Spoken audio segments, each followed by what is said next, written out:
नमस्कार, स्वागत है एक बार फिर से आप सभी का आपके अपने चैनल हनुमान सेवा परिवार में। आशा करते हैं कि प्रभु श्री हनुमान जी और परम पूज्य गुरुदेव बाबा नीम करौरी महाराज जी आप सभी भक्तों पर असीम कृपा सदैव बनाए रखें। दोस्तों, आप सभी भक्तजनों को परिवार सहित इस दीपावली के पावन पर्व की हार्दिक शुभकामनाएं। हम प्रभु श्री हनुमान जी महाराज जी से हृदय से प्रार्थना करते हैं कि आप सभी एक एक भक्त के जीवन में महाराज जी चेतना के विस्तार का उद्गम करें और साथ ही आने वाले समय में जीवनोपरांत आप सभी के सर पर महाराज जी का वृद्ध हाथ हमेशा आशीर्वाद स्वरूप बना रहे।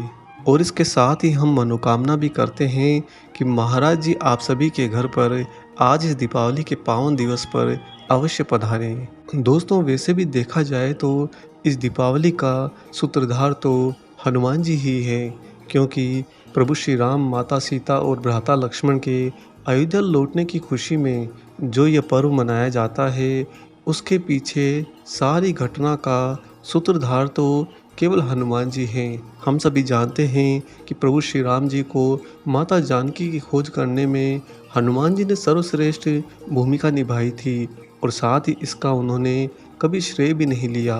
हनुमान जी लंका में रावण के साथ युद्ध और रावण का वध होने पश्चात परम प्रभु श्री राम जी, माता जानकी और भ्राता लक्ष्मण जी के साथ में अन्य वीर योद्धाओं को लेकर अयोध्या पधारे थे। हनुमान जी के बिना ये दीपावली कैसे पूरी हो सकती है।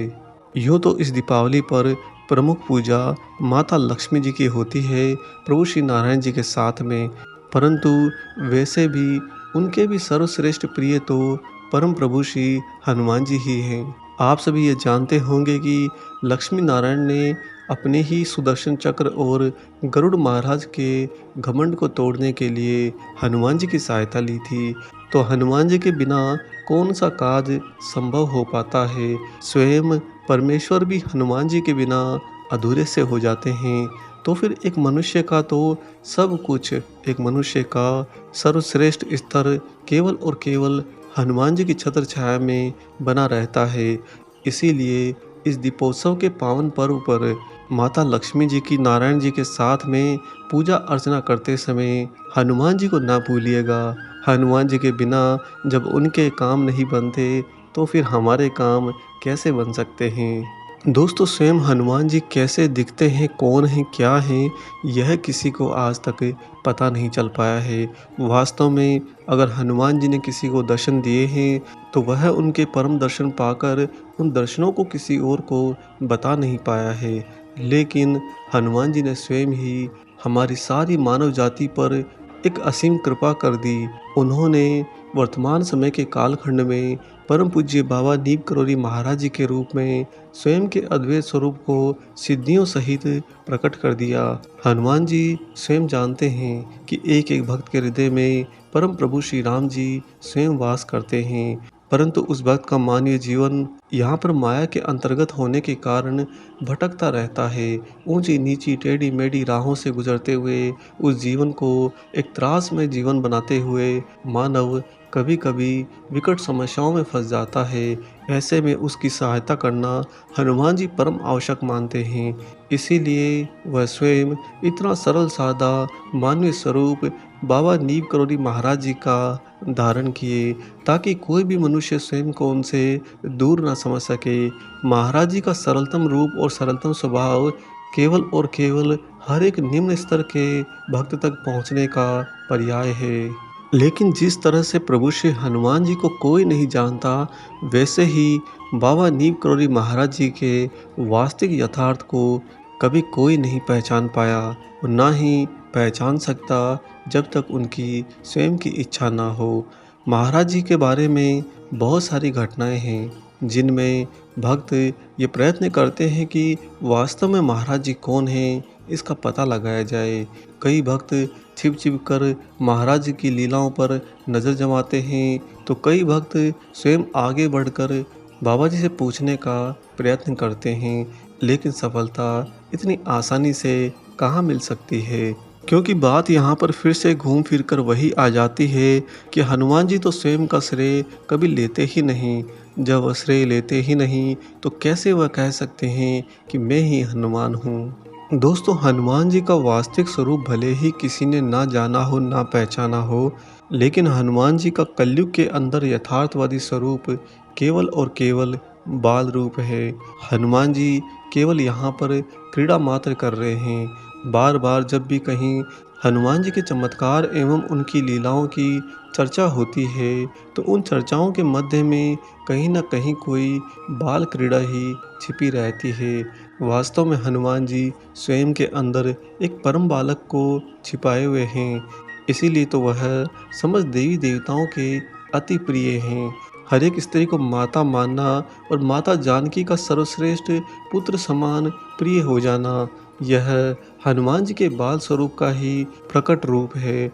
वही हनुमान जी के अद्वैत स्वरूप बाबा नीम करौरी महाराज जी का बाल स्वरूप जब एक भक्त ने पहचान लिया, उस भक्त के प्राप्त किए हुए उन्हीं अनुभूत दर्शन की आज हम आपको सत्य गाथा सुनाएंगे, जिसे सुनकर आप सभी के हृदय में महाराज जी के प्रति प्रेम का अथाह प्रवाह बहने लगेगा।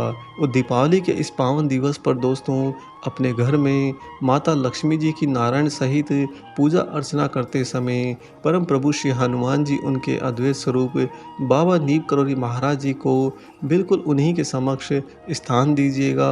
और देखिएगा आप आने वाले समय में माता लक्ष्मी जी की आप पर अथाह कृपा करने का माध्यम स्वयं महाराज जी हनुमान जी बनेंगे। उनके बिना कोई काज पूरा हो ही नहीं सकता। दोस्तों, इससे पहले हम आगे बढ़ें, यहाँ पर हम आप सभी से एक निवेदन करेंगे।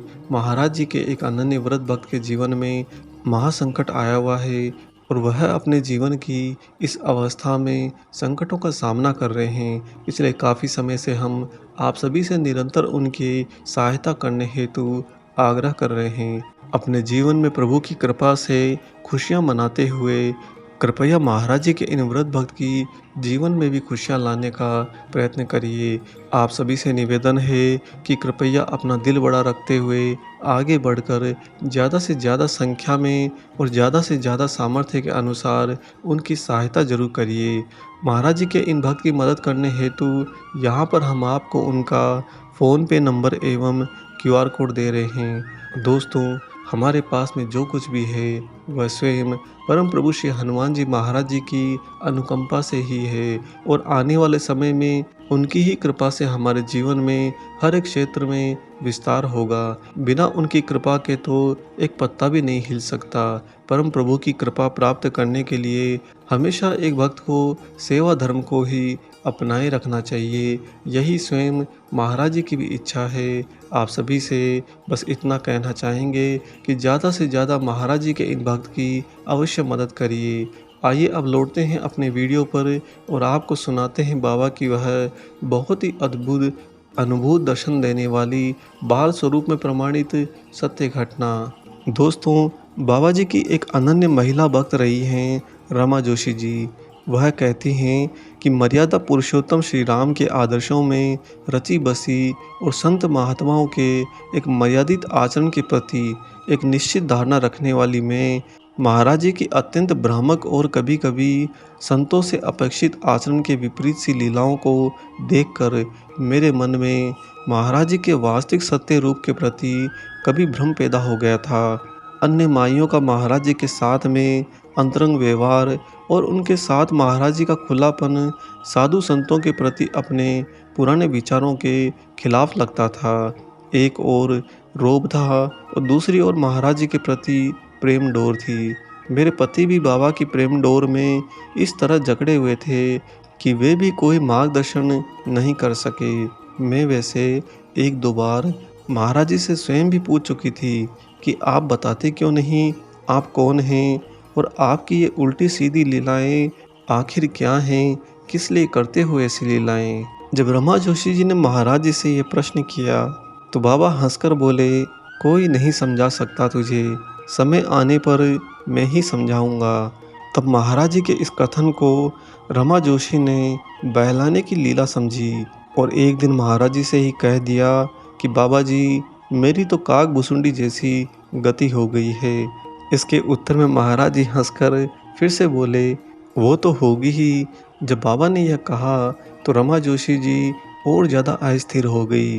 दोस्तों, आप सभी को काकभूषुंडी जी की अस्थिरता वाली घटना अगर नहीं ज्ञात हो तो आने वाले किसी और वीडियो में हम आपको वह पूरी घटना सुनाएंगे, जिसमें काकभूषुंडी जी बाल स्वरूप में प्रभु श्री राम के वास्तविक सत्य रूप को समझने हेतु उन्हीं के पेट में उदर में प्रवेश कर जाते हैं, जहाँ पर उन्हें अनंत ब्रह्मांडों के दर्शन हो जाते हैं और वह अपनी व्याकुलता को जो शांत करने गए थे उसके विपरीत वह और ज़्यादा अस्थिर हो जाते हैं। तो यही घटना को परिप्रेक्ष्य बनाकर रमा जोशी जी महाराज जी से कह देती हैं कि मेरी तो स्वयं की स्थिति अब काकभूषुंडी जैसी हो गई है। कहाँ तो मैं अपने अस्थिर मन को शांत करने हेतु आपके सत्य रूप को पहचानने का प्रयत्न कर रही थी, परंतु अब आपने मुझे इतना और उलझा दिया है, इतना और ज़्यादा उत्सुक कर दिया है कि मेरी अस्थिरता तो अब और ज़्यादा बढ़ती जा रही है। आगे रमा जोशी जी कहती हैं कि जब मैंने बाबा जी से यह कहा तो उसी समय महाराज जी ने अपने ही पास में बैठी श्रीमती कांति शाह की तरफ मुंह करके संकेत दे दिया और बोले, अपने जन के कारण श्री कृष्ण बने रघुनाथ। दोस्तों, महाराज जी बात तो घुमा कर कह रहे थे, परंतु अपने भक्त के लिए वह बहुत गहरी बात कह गए कि अपने जन के कारण श्री कृष्ण बने रघुनाथ, अर्थात राम जी प्रकट हुए थे अपने भक्तजनों के कारण। उसी तरह से हनुमान जी अपने अद्वैत स्वरूप बाबा नीप करोरी महाराज जी के रूप में प्रकट हुए अपने ही भक्तजनों के कारण। वह उनसे दूर नहीं रह पाते, इसलिए मानवीय स्वरूप को धारण कर बैठे। आगे श्रीमती रमा जोशी जी कहती हैं कि एक दिन तो मैंने ये प्रण कर लिया कि अब मैं बाबा के पास जाऊंगी ही नहीं, लेकिन अंततः उसी दिन दोपहर को 3:30 बजे मैं पुनः बाबा जी के द्वारा खींच ली गई। मैंने तब आखिरी दांव मारा कि बाबा जी, आप अपने बारे में सत्य क्यों नहीं बताते। मैं सबको सचेत करूंगी कि आपके पास में आना एकदम निरर्थक है, अपने को धोखा देने जैसा होता है। मैं आपके खिलाफ एक किताब भी लिख दूंगी। दोस्तों, यहाँ पर एक भक्त भी नटखट होता जा रहा है, लेकिन जिस तरह से एक माँ अपने नन्हे बालक के सारे नटखटपने को समझ जाती हैं और वह बिल्कुल भी उसके स्तर पर नहीं आती, ठीक उसी तरह से भले ही रमा जोशी जी ने महाराज जी को इतनी सारी बातें कह दी हों, परंतु बाबा जी तो फिर भी उन्हें भ्रमित ही करते रहे। यहाँ तक कि महाराज जी ने अपना कान पकड़कर कसम खाकर कह दिया कि तेरी सौं मैं तुझे सब बता दूंगा, तू तो मेरी गुरु माई है, और यह कि तेरे भाव खराब हो गए हैं मेरे लिए, तो मुझे बाल रूप में क्यों नहीं देखती। यह सब कुछ महाराज जी एक ही सांस में कह गए। और जब उनके इस नाटक ने रमा जोशी जी के रोष को पराकाष्ठा पर पहुंचा दिया तो महाराज जी स्वयं ही तख्त से नीचे उतरकर रमा जोशी जी की गोदी में बैठ गए और बोले, तेरे 3 तो थे ही तुझे तंग करने को, अर्थात रमा जोशी जी के 3 पुत्र स्वयं के हैं। महाराज जी आगे कहते हैं, देख एक में और हो गया। पहले तो महाराज जी की इतनी भारी भरकम देह को देखकर रमा जोशी जी एकदम से डर गई, लेकिन उन्होंने पाया कि जब महाराज जी मेरी गोदी में बैठ गए तो रुई के एक छोटे से बंडल या फोम के तकिए जैसा लगने लगे, इतना हल्के जैसे अभी अभी कोई नवजात शिशु हो। रमा जोशी जी कहती हैं कि मैं अवाक और बुद्धिशून्य हो गई, इतना बदहवास कि मैं यह भी नहीं देख पाई कि बाबा का आकार अभी कैसा है। इतना निश्चित था कि उन्हें गोद में लिए हुए मैं उनके तखत को भी देख सकती थी और उन्हें भी देख सकती थी। निश्चित ही उस समय महाराज जी का शरीर बाल रूप धारण कर चुका था। मेरे मुंह से अनायास ही निकल गया, बंदा बाल रूप सोऊ रामू। इतना सुनते ही महाराज जी फपक कर रो पड़े। कुछ देर बाद मेरी गोदी से उठकर तखत पर जाकर बैठ गए। वे अब भी सिसक रहे थे। उनकी आंखों से प्रभु श्री राम का स्मरण करके आंसू झर रहे थे। यह लीला देखकर मैं विस्मित हो गई। उसी तरह रोते सिसकते महाराज जी ने अपना मुंह तब कंबल से ढक लिया। कुछ देर के बाद में मुझसे कहा, माई अब तू जा। और जब मैं कमरे से निकली तो बाबा ने उसी अवस्था में उठकर दरवाज़ा भीतर से बंद कर लिया पर कुछ देर बाद में एकदम सहज होकर बाहर आकर तख़्त पर फिर से बैठ गए। अब मैं अपने प्रश्न का उत्तर पा चुकी थी, महाराज जी के बाल रूप का दर्शन करके। और दोस्तों, वास्तव में यही महाराज जी का सत्य स्वरूप है। बाबा जी अपने भक्तों के प्रति हमेशा अपने बाल रूप को धारण किए रहते हैं।